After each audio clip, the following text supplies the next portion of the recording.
chiang tu so kan num na kan phim chiang na le kan cha na chư kan ti thei na sa te hi oi pai sun loi na sang si se chung pa chiang tu so kan num na kan phim chiang na le kan cha na chư kan ti thei na sa te hi oi pai sun loi na sang si se chung pa chiang tu so kan num na kan phim chiang na le kan cha na chư kan ti thei na sa te hi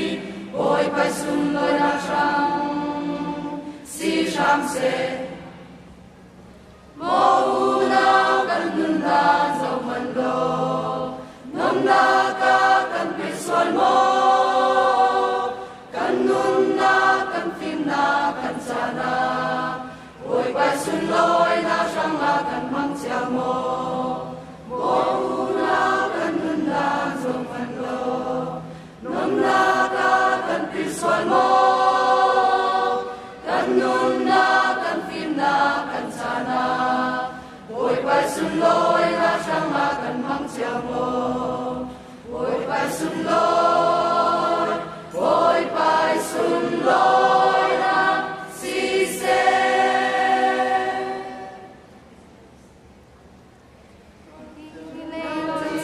chào thật lê long na sang la giang ra ring ri kan raksa kan mang sual mo chi sen ni ten ni kan sia chi sen ni amai tu na tu ring ri sen ni kan si i dei lon chi cham khat te long na sang la giang ra ring ri kan raksa kan mang sual mo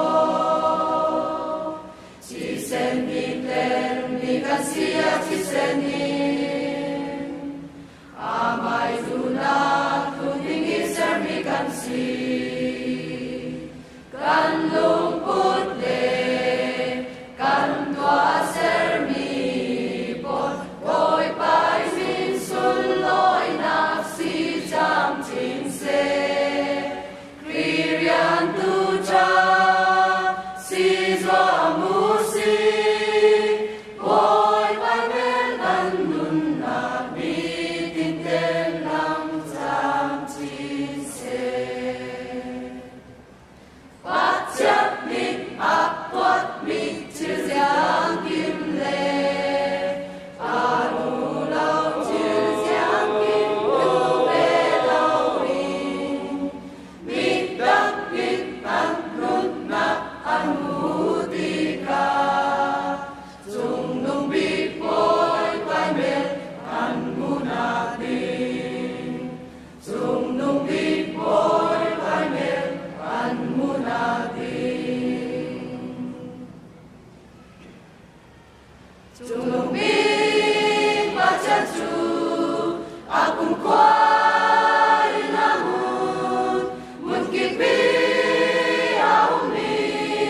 giang kim thei tu bot giang kim toa thei tu voi a si chung nung bít ba chân chu akung quay na mun kip bi au mi giang kim thei tu bot giang kim toa thei tu chung nung bi voi a si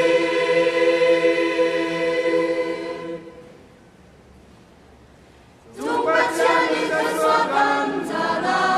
kan phim na kan chiang na kan voi na voi pai sun loi na sang mang cha u si